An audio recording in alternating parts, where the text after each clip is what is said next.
जय गुरु जी। मेरा नाम है लकी और आप देख रहे हैं मेरे चैनल पर कुछ ऐसी कहानियों का एपिसोड नंबर 4, सूचना सेठ की कहानी। तो हाल ही में आपने सूचना सेठ की कहानी के बारे में सुना होगा। इनको 9 जनवरी को अरेस्ट किया गया है अपने खुद के 4 साल के बेटे के मर्डर के केस में। तो चलिए देरी ना करते हुए शुरू करते हैं इस दर्दनाक कहानी को। कैसे एक माँ ने क्या ही हिम्मत पाई होगी कि अपने 4 साल के बेटे का गला घोट कर छान ली। तो ये कहानी चालू होती है 6 जनवरी से 2024। सूचना अपने बेटे के साथ बैंगलोर से गोवा की फ़्लाइट पकड़ती है। गोवा आती है और गोवा में आकर वहाँ से कैब करके अपना सोल बनियन ग्रैंड होटल जो है वहाँ पर जाती है, जहाँ पर उन्होंने ऑलरेडी बुकिंग कर रखी है। अब वहाँ वो 6 से 7 तारीख तक 7 से 8 तारीख तक रहती है। अब वो 8 जनवरी रात के 10 बजे के करीब नीचे रिसेप्शन में जाती है और बोलती है कि मुझे एक कैब चाहिए। अब होटल के स्टाफ वाले बोलते हैं कि ठीक है मैडम, हो जाएगी कैब, कहाँ तक की चाहिए। मैडम बोलती हैं कि मुझे बैंगलोर तक की कैब चाहिए। तो वो बोलते हैं कि मैम गोवा से बैंगलोर 550 किलोमीटर से ज़्यादा है, आपको 10-15 घंटे लग जाएंगे, एक्सपेंसिव बहुत होगा, किसको जाना है। तो मैडम बोली कि आप पैसे की टेंशन मत लीजिए, मुझे जाना है, मुझे ज़रूरी है, आप मुझे कैब अरेंज करवाइए। होटल स्टाफ वाले ने बोला कि ठीक है, अब उसे क्या इशू है। तो उसने किसी लोकल एजेंसी के थ्रू कैब बुक करवाई जो रात को 1 सवा 1 के करीब आ चुकी थी। वो इनोवा कैब थी। अब रात को सूचना आती है अपने बैग के साथ नीचे और वो कैब में बैठती है और जो कैब ड्राइवर है वो बैग को गाड़ी में रखता है और वो 1:30 बजे के करीब ये इनोवा गाड़ी निकल जाती है। अब रात का सफ़र था, सफ़र लंबा था और वो बीतता जा रहा था। सुबह का टाइम आता है 9-10 बजे के करीब। जो होटल का स्टाफ है वो होटल के रूम्स को अब क्लीन करने जा रहा है। जब भी कोई चेकआउट वगैरह करता है, किसी को न्यू रूम देने से पहले जो क्लीनिंग वगैरह करते हैं, उस प्रोसेस के लिए जो क्लीनर सूचना का जो रूम क्लीन कर रहा था, उसने वहाँ पर चेक किया कि वहाँ पर उसे ब्लड मिला, थोड़ा सा गिरा हुआ ज़मीन पर। तो वो थोड़ा सा डर गया और उसने अपने मैनेजर को बुलाया। मैनेजर आया, मैनेजर ने ब्लड देखा और मैनेजर भी डर गया और उसने पुलिस वालों को इन्फॉर्म कर दिया। कैलिंगट पुलिस स्टेशन में कंप्लेंट डाल दी कि मेरे यहाँ पर ये ब्लड मुझे मिला है। पुलिस आ जाती है तहकीकात करने, पुलिस चेकिंग कर रही होती है अपनी, और पुलिस पूछने की कोशिश करती है कि कौन था यहाँ पे, लास्ट कौन रुका है। तो होटल वाले बताते हैं कि ये मैम थी, इनका ID कार्ड ये है, सूचना नाम की मैम थी और ये रात को ही 1 बजे कैब पकड़ के सीधा बेंगलोर निकली हैं। अब पुलिस वाली ये चीज़ सुनकर तो हैरान हो गई कि रात को 1 बजे एकदम से कोई चेकआउट कैसे कर रहा है, और दूसरी बात गोवा से बेंगलोर कैब में कौन जाता है, बहुत लंबा सफ़र है और सुबह फ़्लाइट वगैरह आसानी से मिल सकती थी। तो पुलिस वाले थोड़ा सा हैरान हो जाते हैं ये चीज़ सुनकर और फिर वो उसके बाद CCTV फुटेज चेक करने की कोशिश करते हैं। इतने में ही एक होटल का स्टाफ का बंदा बताता है कि वो मैम आई थी अपने बेटे के साथ, लेकिन गई हैं वो खाली बैग के साथ। अब पुलिस वालों को सुन के ये थोड़ा डाउट होता है, बट उन्होंने कुछ सोचा नहीं, क्योंकि एक माँ बेटे का रिश्ता बहुत प्यारा और अटूट सा रिश्ता होता है, इसमें कौन ही क्या ही शक करेगा। पुलिस वाले CCTV फुटेज चेक कर रहे होते हैं। वो 6 जनवरी से लेकर 8 जनवरी तक की फुटेज चेक करते हैं, जहाँ पर होटल में एंट्री के टाइम पे तो बेटा साथ में था सूचना के, लेकिन 8 जनवरी को एग्जिट के टाइम पे बेटा साथ में नहीं था। पुलिस वालों को थोड़ा सा डाउट होता है, तो वो होटल के स्टाफ की हेल्प से उस कैब ड्राइवर को कॉल करते हैं जो उन्होंने रात को अरेंज करवाया था सूचना के लिए। अब वो कैब ड्राइवर को कॉल करते हैं और वो बोलते हैं कि आपके साथ जो मैडम पीछे बैठी है, आप उनसे हमारी बात करवाइए। तो कैब ड्राइवर सूचना को फ़ोन देता है और सूचना और पुलिस वालों की अब बात हो रही होती है। पुलिस वाले बोलते हैं कि मैम आपके साथ जो बेटा आया था वो कहाँ है। तो सूचना बिल्कुल टेंशन फ्री होकर, बिना किसी टेंशन के, पुलिस वालों को बोलती है कि वो तो मेरे रिलेटिव्स के यहाँ पर है, थोड़े दिन वहीं रुकेगा और उनके साथ वापस आ जाएगा।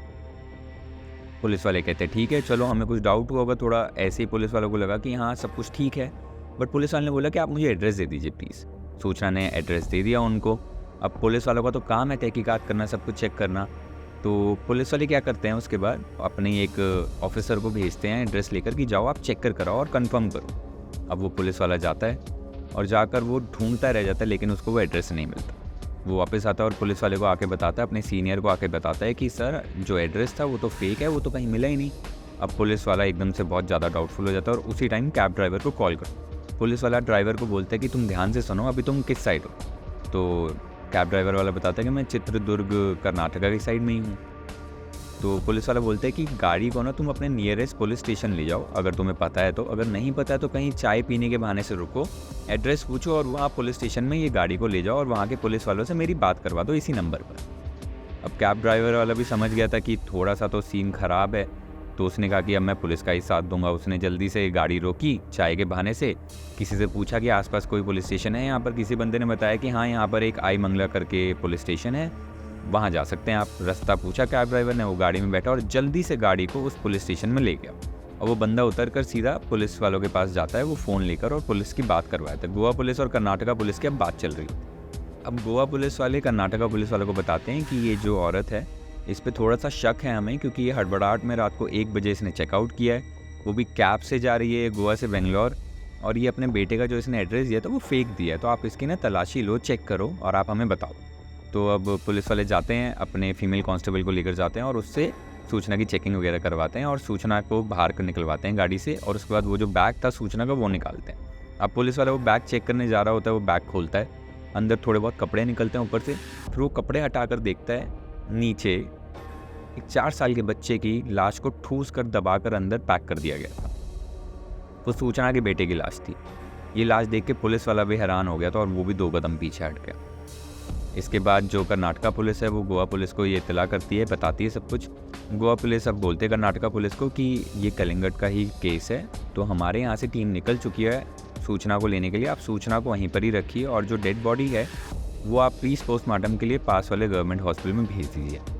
अब जो कर्नाटका पुलिस है वो यही करती है, वो जो बेटे की डेड बॉडी है वो आसपास के जो गवर्नमेंट हॉस्पिटल है वहाँ पर पोस्टमार्टम के लिए भेज देती है और सूचना को अपने पास ही रखती है। अब थोड़े टाइम बाद पुलिस वाले आ जाते हैं सूचना को गिरफ्तार करने, और उसके बाद जब वो आते हैं गोवा पुलिस वाले, तो वहाँ पर आकर वो पहले आसपास के लोकल कोर्ट से ट्रांजिट रिमांड लेते हैं।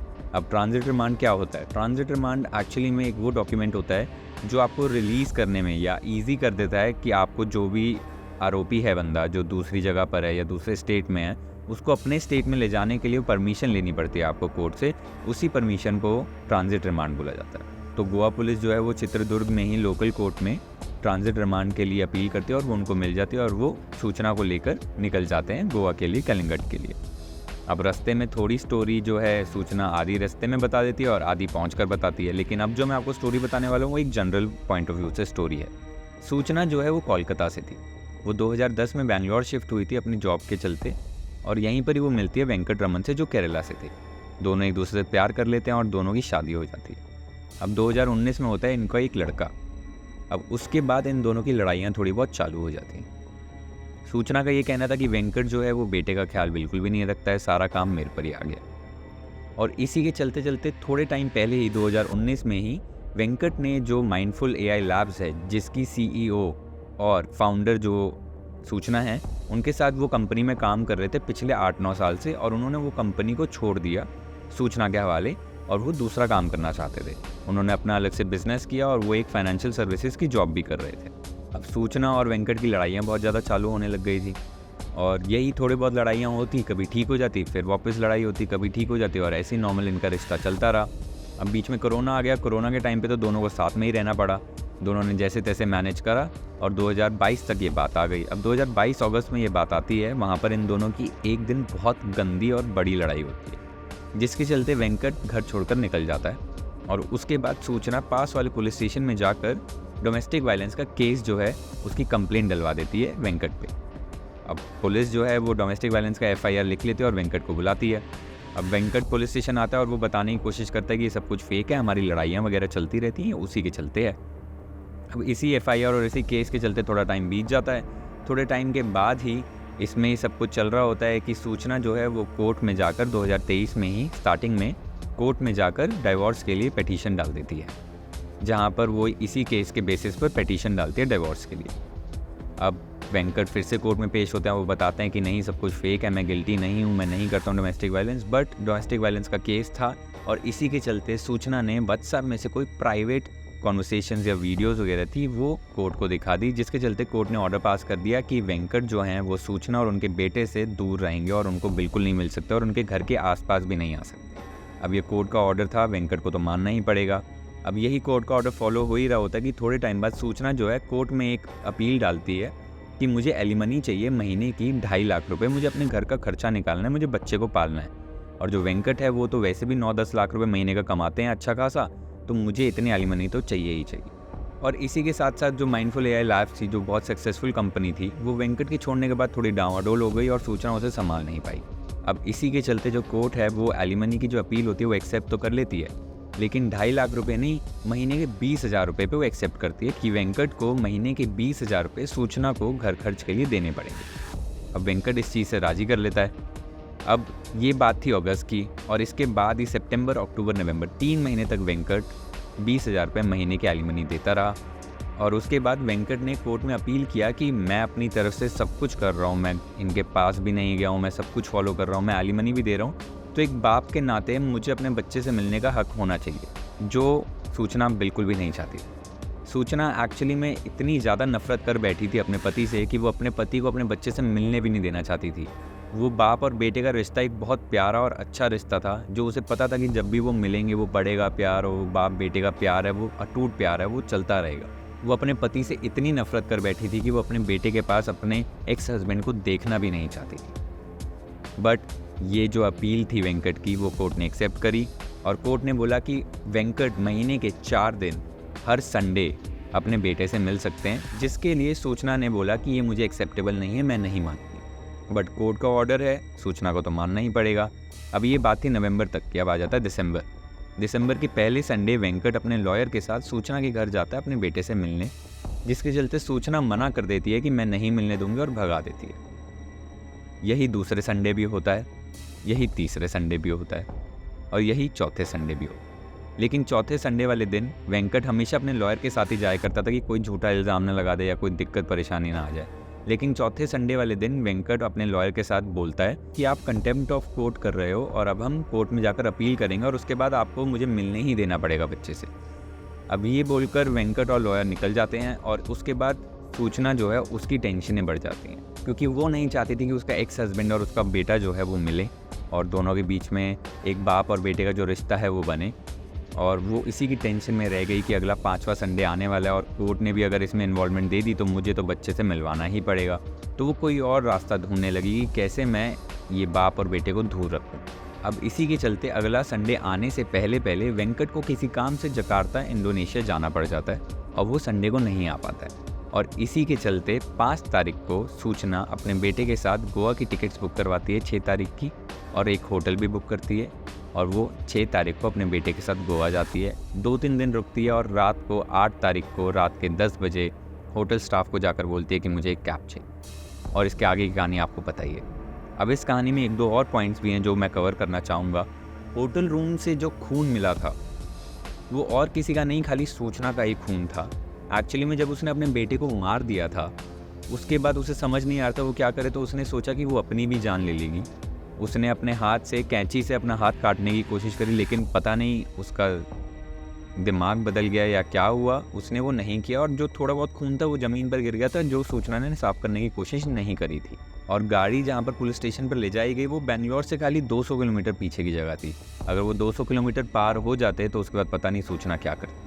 और पोस्टमार्टम रिपोर्ट जो आई थी उससे पता लगता है कि बच्चे की जान स्ट्रैंगलिंग या स्मोदरिंग से हुई है। स्ट्रैंगलिंग या तो गला घोटकर, स्मोदरिंग या तो सांस रुक जाना, या तकिए से सांस रोक दी हो, या किसी तरीके से। सूचना भी पुलिस की गिरफ्त में और उनके ऊपर केस चल रहा है। उन्होंने ही अपने मुंह से ये सारी कहानी बताई है। अभी वेंकट रमन भी इन्वॉल्व होंगे इस केस में। अब ये केस जैसे जैसे आगे बढ़ेगा आप सबको खबर मिलती रहेगी। तो जैसा कि आपने देखा, एक माँ अपने एक्स हस्बैंड से बस अपने बच्चे को दूर रखने के लिए अपने ही बेटे की जान ले बैठी। लोग सोचते क्या हैं और करते क्या हैं मुझे तो समझ नहीं आता।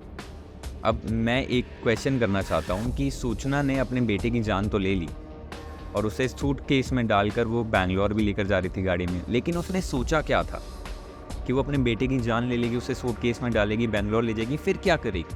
फिर वो बैंगलोर छोड़ कर कहीं चली जाएगी, या उसका पति भूल जाएगा बेटे के बारे में? मतलब उसने क्या सोचकर ऐसी एक हरकत करी जो बीवी और हस्बैंड की लड़ाई के बीच में एक 4 साल के बच्चे की जान चली गई। खैर, अगर आज की कहानी आपको अच्छी लगी हो तो कृपया इस वीडियो को लाइक करिए, अपने व्यूज़ को कमेंट करिए, और इस वीडियो को अपने दोस्तों के साथ शेयर करिए। अगर आप चाहते हैं कि आपकी कोई कहानी है जो मैं आप सबके साथ शेयर करूं, तो आप वो नीचे दी गई मेरी मेल आईडी पर भेज सकते हैं। कृपया मेरे चैनल को सब्सक्राइब करिए और मुझे ऐसे ही सपोर्ट करते रहिए ताकि मैं आपके लिए और अच्छी वीडियोज़ लाता रहूँ। जय गुरु जी।